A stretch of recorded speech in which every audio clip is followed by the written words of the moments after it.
আল্লাহ পাক যখন আদম নবীকে তৈরি করতে চাইলেন, ফেরেশতারা বলল, আল্লাহ আপনি কেন আদমকে তৈরি করবেন? আল্লাহ বললেন, ইন্নী জাইলুন ফিল আরদি খলিফা, আমি পৃথিবীতে একজন খলিফা পাঠাবো, আমার প্রতিনিধি করে পাঠাবো। তখন ফেরেশতারা বলবেন, কেন পাঠাবেন আল্লাহ, কেন মানুষ তৈরি করবেন? قالوا أتجعل فيها من يفسد فيها ويسفك الدماء ونحن نسبح بحمدك ونقدس لك।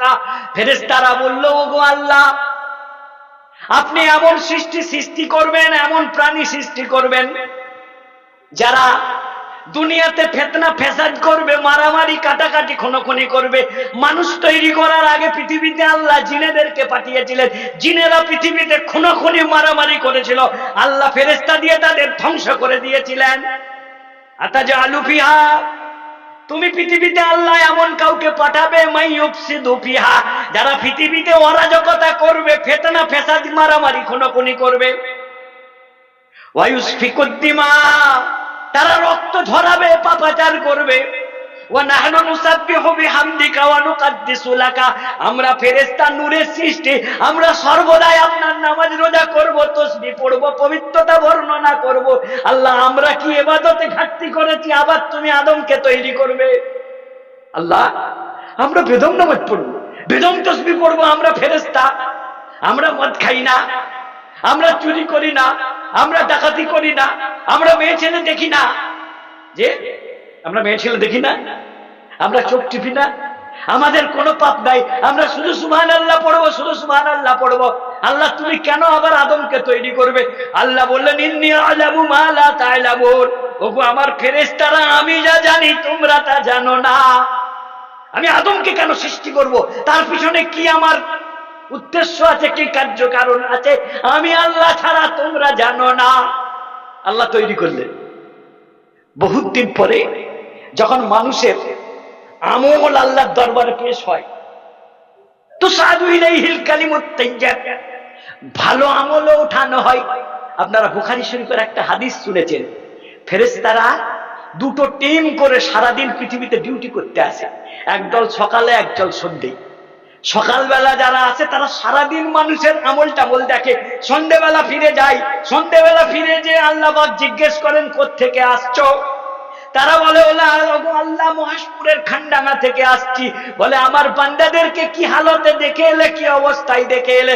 বলছে, আল্লাহ একটা জিকিরের মজলিস হচ্ছিল, কিছু মানুষকে দেখলাম বসে তোমার আলোচনা করছে, তোমার নবীর নাম লিখছে, তোমার নাম লিখছে।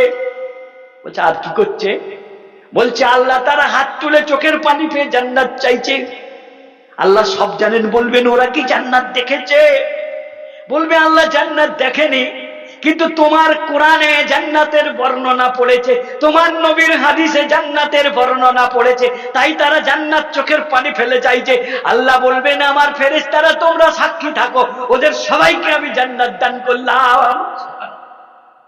আল্লাহ বলবে, সবাইকে জান্নাত দান করলাম। আল্লাহ বলবেন, ওরা আর কি চাইছে? বলবে, জাহান্নাম থেকে মুক্তি চাইছে, নাজাত চাইছে, পরিত্রাণ চাইছে। আল্লাহ বলবেন, ওরা কি জাহান্নাম দেখেছে? বলবেন না, কোরআনে বলা আছে, কুল্লামা নাযিদাত জুলুদুহুম বাদদালনাহুম জুলুদা, তাদের চামড়া যখন পুড়ে যাবে, আল্লাহ বলছেন, আমি নতুন নতুন দেহতে চামড়া গজিয়ে দেবো, লিয়াযুকুল আযাবা, যাতে তারা নিত্য নতুন আযাবের স্বাদ গ্রহণ করতে পারে। পুড়ে যদি চামড়া কাঠ হয়ে যায়, তার যদি অসাড় হয়ে যায়, তাহলে তার সেন্সিটিভিটি থাকবে না। কারো হাতে যদি কুষ্ঠ হয়ে যায়, চিমটি কাটলে সে কষ্ট পাবে না? পাবে, কারণ হাতে কড়া পড়ে গেছে। আল্লাহ বলছেন, তাদের চামড়া পুড়ে গেলে আমি দেহতে নিত্য নতুন চামড়া দিয়ে দেব। কেন? লিয়াযুকুল আযাবা, যাতে আযাবকে তারা স্বাদ গ্রহণ করতে পারে। নিত্য নতুন জাহান্নাম দেব। আল্লাহর নবী একদিন বললেন, বুখারী শরীফের হাদিস, ওয়াস্তাকাতিন নারু ইলা রাব্বিহা, জাহান্নাম আল্লাহর কাছে ফরিয়াদ করলো, জাহান্নাম নিজে আল্লাহর কাছে ফরিয়াদ করলো, ইয়া রাব্বি ইন্নাকা লাবাযিবাযা, আল্লাহ আমি নিজের জ্বালাই নিজে মরে যাচ্ছি, নিজেই নিজেকে গিলে খেয়ে ফেলছি, জাহান্নামে অস্থির হয়ে গেছে নিজের তেজ এবং নিজের ভোল্টেজে। আল্লাহ নিজেই নিজেকে সহ্য করতে পারছি না, জাহান্নাম আল্লাহর কাছে ফরিয়াদ করছে, আল্লাহ ইন্না আকালা বাযি বাযা, আমার নিজেই নিজেকে গিলে খেয়ে লিচ্ছি যেন মনে হচ্ছে, আমি আর সহ্য করতে পারছি না, এত তাপ, এত ভোল্টেজ। আল্লাহ বললেন নাফাসুন ফিস সাইফি ওয়া নাফাসুন ফিস শিতায়ে, গরমকালে একটা নিঃশ্বাস ছেড়ে দাও আর শীতকালে একটা নিঃশ্বাস ছেড়ে দাও। গরমকালে পৃথিবী যখন উত্তপ্ত হয়ে যায়, আল্লাহর নবী বলছেন তোমরা যোহরের নামাজ ঠান্ডা করে পড়ো। কেন?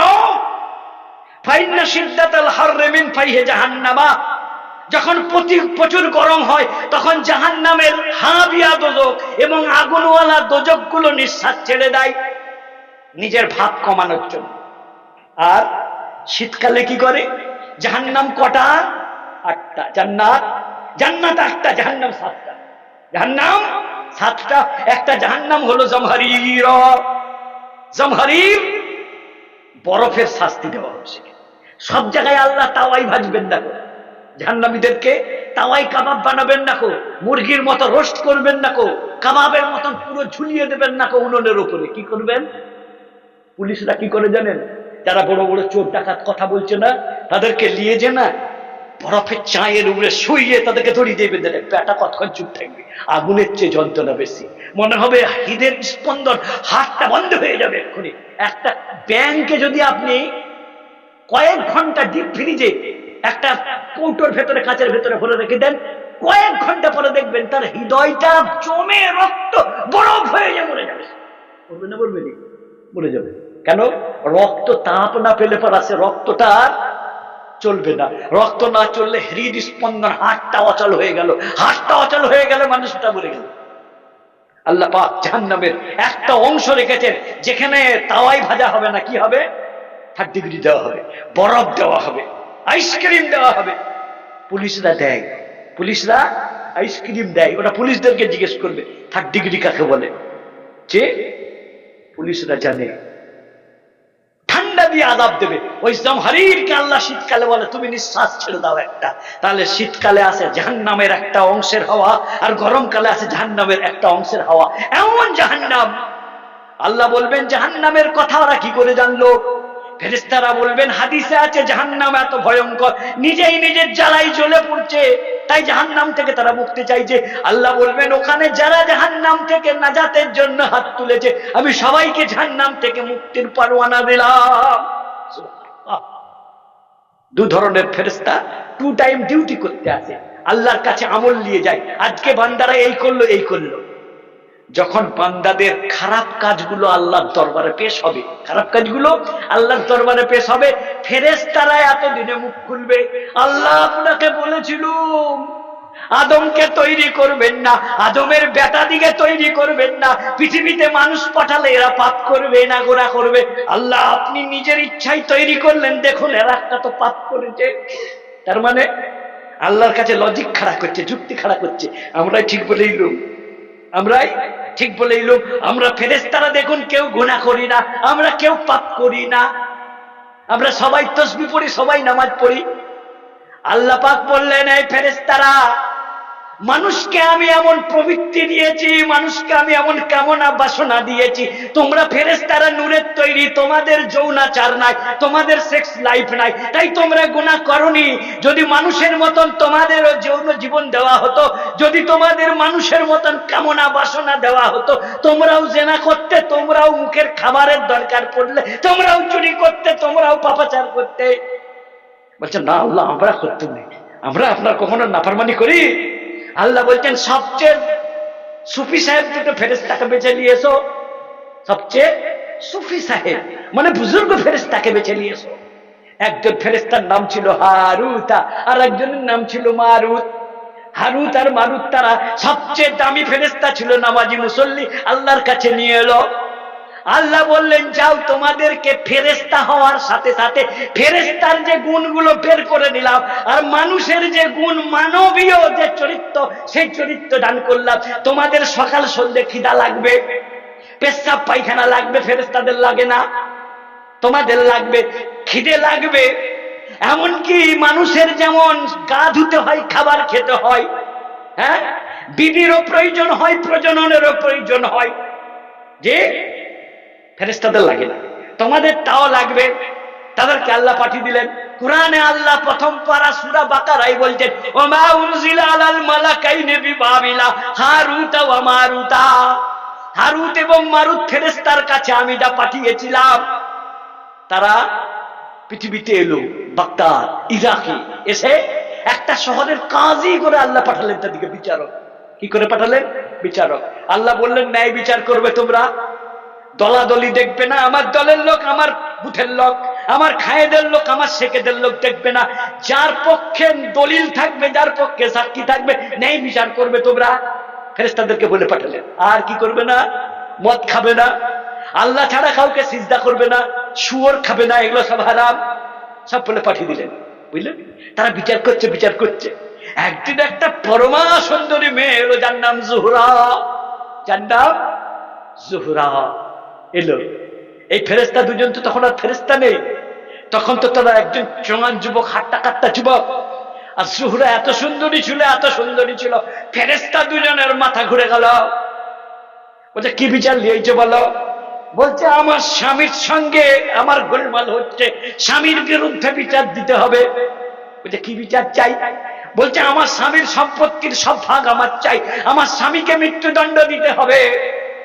বলছে দিয়ে দেবো, একটা শর্তে। বলে কি শর্ত? বলছে তোমার স্বামীকে ফাঁসিও দিয়ে দেবো, তার সম্পত্তি তোমার নামেও দিয়ে দেবো। তাহলে কি? বলছে আমার সাথে একটু পার্কে বেড়াতে যেতে হবে, হোটেলে বেড়াতে যেতে হবে। আমি ভদ্র ভাষায় বলছি, হোটেলে কি হয় আপনারা বুঝেন। দুই ফেরেশতা বলছে আমাদের সাথে একটু পার্কে বেড়াতে যেতে হবে, দীঘায় বেড়াতে যেতে হবে। দীঘা নেই সেখানে, আমি মেসালের জন্য, উদাহরণের জন্য বলছি। আমাদের সাথে একটু ফুর্তি করতে যেতে হবে। ওটা রাজি আছি। তার স্বামীকে মৃত্যুদণ্ড দিয়ে দিল, তার স্বামী ফাঁসি হয়ে গেল, তার সম্পত্তিগুলো মেয়েটার নামে করে দিল। বুঝলেন? আর যে বলল তাহলে তোমার বিচার করে দিয়েছি, তুমি চলো। বলছে না, আরো একটা শর্ত আছে। বলছে কি শর্ত? বলছে আমার সাথে ফুর্তি করতে গেলে আগে একটু এনার্জি তৈরি করতে হবে, একটু খেতে হবে, একটু খেতে হবে। একটু যদি না বিয়ার খাও এনার্জি হবে না, রক্ত গরম হবে না। তাই খাবো। ফেরেশতাগুলো খেলো। বিয়ার খাওয়ার পরে তাদের মনটা আরো তেজি হয়ে গেল। তাহলে এবারে চলো। বলছে না, আমি অন্য ধর্মের মানুষ, আর তোমরা সিজদা টিজদা করো না, মাজারে পূজা করো না, তোমরা মূর্তি পূজা করো না, কিন্তু তোমাদেরকে আমার ধর্মে আসতে হবে। কি করতে হবে? বলে এই যে মূর্তি রাখা আছে, একে সিজদা করতে হবে। তাই করবো। বেঈমান হয়ে গেল। আল্লাহ ছাড়া কাউকে সিজদা করে মানে বেঈমান হয়ে গেল।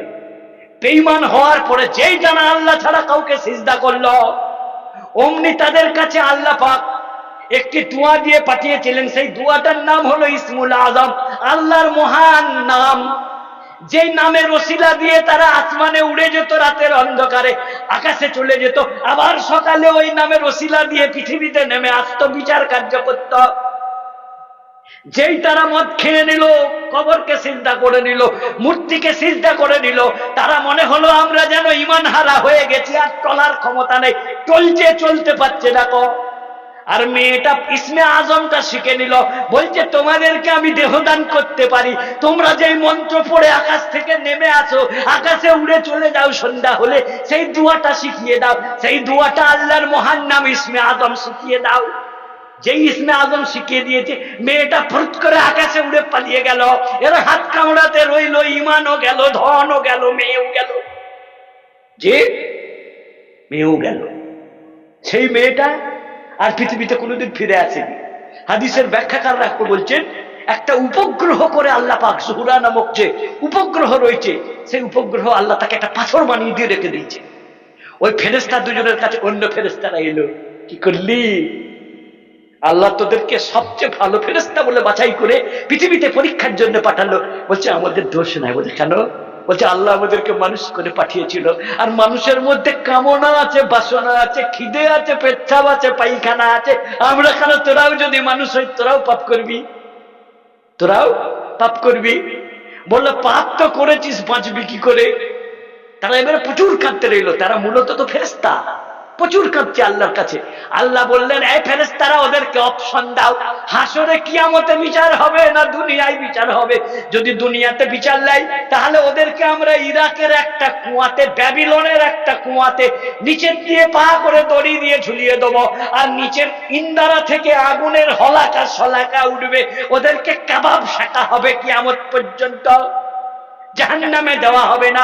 আর যদি এখন বিচার না নাই তাহলে কিন্তু আখেরাতে ওদেরকে আমি জাহান্নামে দেব। দুই ফেরেশতা বললেন, না, আমরা দুনিয়াতেই বিচার নিয়ে নেবো। এখনো তারা ঝুলছে।